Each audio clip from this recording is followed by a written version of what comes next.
Last ব্লগটা যেখানে শেষ করেছিলাম আজকের ব্লগটি সেখানেই শুরু করলাম। আসসালামু আলাইকুম, ওয়েলকাম টু গল্পগাথাস অ্যানাদার নিউ ব্লগ। কাছে এবং দূরে, দেশে এবং বিদেশে, ছোট এবং বড়, দাদাভাই, দিদিভাই, আপু, ভাইয়া, সোনামণিরা যে যেখান থেকেই ভিডিওটিতে ক্লিক করেছো, প্লিজ একটি লাইক দিয়ে কন্টিনিউ করো। তোমার একটি লাইক এই ভিডিওটিকে তোমার মতো আর অনেক ভিউয়ারের কাছে পৌঁছে যেতে সহযোগিতা করবে। শুরুতেই সবাই দেখে নিয়েছো নিশ্চয়ই, আজকে থাকছে মাছের ডিমের বিশেষ একটা কারি। একদম ঠিক। তার আগে অন্যান্য কাজগুলোকে আমি একটু গুছিয়ে নিচ্ছি। মাছের ডিমটা তো বের করে বাইরে রেখে দিয়েছিলাম নন ফ্রস্ট হওয়ার জন্য। তো ওটা যতক্ষণে না ঠিকঠাক জায়গায় আসছে তার আগে অনেকগুলো কাজ সেরে নেই। কিছু বাজার করেছিলাম অতি প্রয়োজনীয়, যেমন বিকেলে নাস্তার জন্য মুড়ি, চানাচুর, আর সকাল বিকাল সন্ধ্যায় ডিম। মাছ, মাংস, ডাল, সবজি, ভাজি, ভর্তা যাই থাক না কেন, এর কোনো একটা ভালো না লাগলে ডিম কিন্তু আমাদের চলে। ডিম তখন সে জায়গাটা দখল করে নেয়। সেই জন্য মাঝে মাঝেই ডিম অনেক বেশি করেই নিয়ে আসা হয়। তো এই সময়ে ডিমগুলোকে ওয়াশ করতে সময় লাগবে, তাই এগুলোকে পানিতে ভিজিয়ে রেখে দিচ্ছি। যেহেতু প্রচণ্ড গরম, সব কাজ সেরে নিয়ে তারপর এদেরকে ওয়াশ করে নেব। আলহামদুলিল্লাহ, নতুন দিনের নতুন আরও একটি সন্ধ্যায় সবাইকে জানাই শুভ সন্ধ্যা। আজকের ব্লগটি আমি স্টার্ট করেছিলাম সন্ধ্যাবেলা থেকে। সন্ধ্যার কাজকর্ম দিয়েই ব্লগটি শুরু হয়েছে।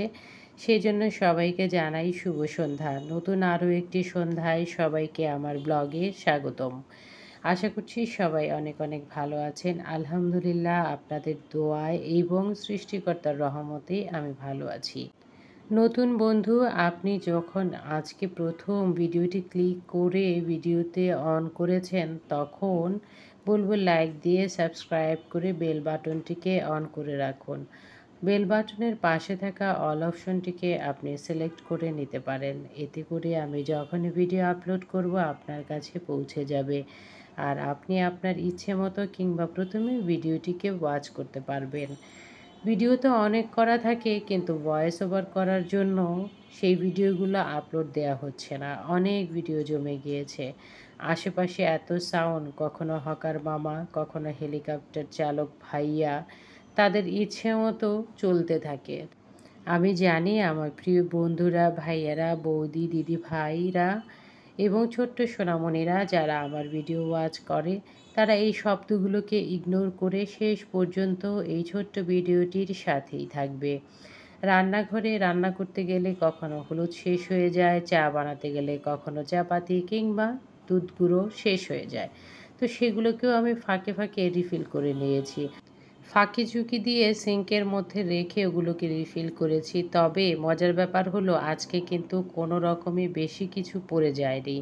হালকা পাতলা পড়েছে, তো পানি দিয়ে ধুয়ে নিলেই জায়গাটা ক্লিন হয়ে গিয়েছে। তো 1 কাপ চা শান্তির সঙ্গে আর 1 গ্লাস ঠান্ডা পানি ক্লান্ত শরীরে অনেকটা এনার্জি দেয়।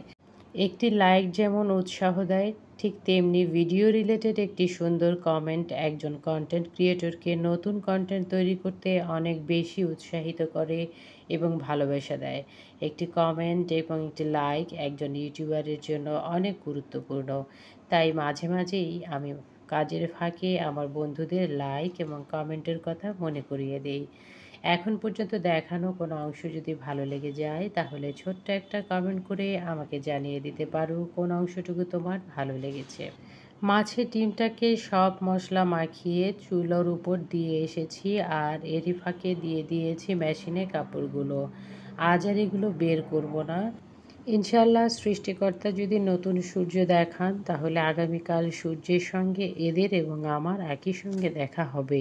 মাছের ডিমের মাঝে দিয়েছিলাম পেঁয়াজ কুচি, আদা রসুন পেস্ট, পেঁয়াজ বাটা, আর দিয়েছিলাম গরম মশলা, লবণ, হলুদ, আর অল্প পরিমাণে গোলমরিচ গুঁড়ো।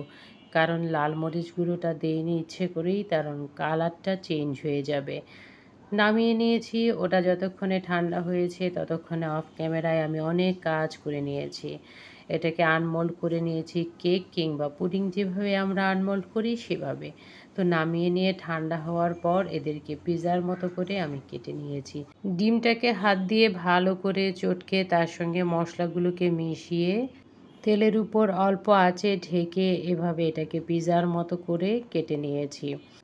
সে যাই হোক, নতুন গৃহিণী আপুদের জন্য এই কথাগুলো বলা। পুরনো গৃহিণী আপুরা তো অনেক কিছুই জানেন। এরও আগে ডিমটাকে আমি কিন্তু একটু সিরকার পানিতে ভিজিয়ে রেখেছিলাম, কারণ মাছের ডিমের একটা আষ্টে গন্ধ থাকে। উপরে সাদা পাতলা লেয়ারটা সহ সেটাকে আমি লবণ এবং সিরকার পানিতে ভিজিয়ে রাখি, তাহলে মাছের ডিমের যে একটা গন্ধ থাকে সেটা কিন্তু চলে যায়। আর বড় মাছে যে ধরনের মশলা দেয়া হয় সব ধরনের মশলাই ওই মাছের ডিমটাকে চটকে নেওয়ার সময় আমি দিয়েছি। আপনি আপনার চয়েস অনুযায়ী, আপনার পছন্দ অনুযায়ী আপনি সে মশলাগুলোকে অ্যাড করে নিতে পারেন।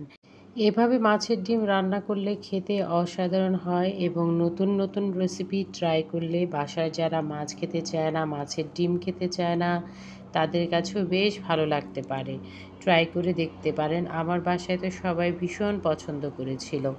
চলুন এবার রান্নাটাকে শেষ করে নেই। গরম হাঁড়ির মাঝে তেল দিয়ে সেখানে পেঁয়াজ দিয়েছি। পেঁয়াজটা ভাজা হওয়ার পর একটা বাটিতে আমি সব রকমের গরম মশলা গুঁড়ো সহ আস্ত গরম মশলা প্লাস যে সকল মশলা দিয়ে মাছটাকে চটকে নিয়েছিলাম তার সবগুলো দিয়ে একটু পানি দিয়ে গুলে নিয়েছি, সাথে দিয়েছি টমেটো। ওই পেস্টগুলোকে তেলের উপর নেড়ে চেড়ে বেশ কয়েকবার ভুনে নিয়েছি। মশলা যত বেশি কষানো হয় তত বেশি তরকারির স্বাদ বেড়ে যায়। ওই কষানো মশলাটাকে বারবার নেড়ে চেড়ে ভেজে কষিয়ে তারপর সেই কেটে রাখা ডিমের কেকটাকে ঝোলের ওপর দিয়ে ঢেকে রান্না করে নিয়েছি। রান্না শেষ হওয়ার পর আমি এগুলোতে নতুন ধনেপাতা নিয়ে এসেছিল সেগুলো দিয়ে দিয়েছি। আপনি চাইলে গরম মশলার গুঁড়াও দিতে পারেন, কোনো অসুবিধা নেই। কিন্তু দুটো একসঙ্গে দিলে আমার মনে হয় একটু খারাপ লাগবে, তাই আমি শুধু ধনেপাতার গুঁড়োটা দিয়েই নামিয়ে নিয়েছি। এদিক দিয়ে টেবিলে খাবার সার্ভ করতে যাব, তখন দেখি টেবিলের উপর বিকেলের ধুয়ে রাখা অনেকগুলো ছোট ছোট কাপ বাটি জমে আছে। সেগুলোকে যার যার জায়গা মতো রেখে দিয়েছি। রেখে দিয়ে টেবিলে খাবারটা তো সার্ভ করে দিয়েছি। এখন পর্যন্ত আমার সঙ্গে কে কে কন্টিনিউ করছেন তা তো আমি জানি না, তবে আপনি চাইলে ভিডিও রিলেটেড ছোট্ট একটা কমেন্ট করে আমাকে জানতে সহযোগিতা করতে পারেন আপনি কে কোথা থেকে দেখছেন এবং আমার ভিডিওর কোনো অংশ আপনার ভালো লেগেছে কিনা। এইদিকে আমি রান্নাঘরটা ক্লিন করে নিয়েছি। ক্লিন করে থালাবাটি তো যা আছে ওয়াশ করে নিয়েছি। সাথে ইম্পর্টেন্ট জিনিস হলো কাপ, মগ, গ্লাস। এরা সবসময় ইউজ হয় এবং এগুলো যদি এলোমেলো থাকে তাহলে রান্নাঘর, ডাইনিং টেবিল সব জায়গায় এলোমেলো থাকে। আর এরা যদি ক্লিন এবং জায়গা মতো থাকে তাহলে সিঙ্ক এবং ডাইনিং টেবিলটার পুরোটাই গোছ কাজ করা থাকে। লাইক, কমেন্ট, শেয়ার করতে ভুলে যেও না কিন্তু। আজ এই পর্যন্তই। ভালো থেকো, সুস্থ থেকো। দেখা হবে নতুন কোনো দিন, নতুন কোনো মুহূর্তে। আসসালামু আলাইকুম, টাটা।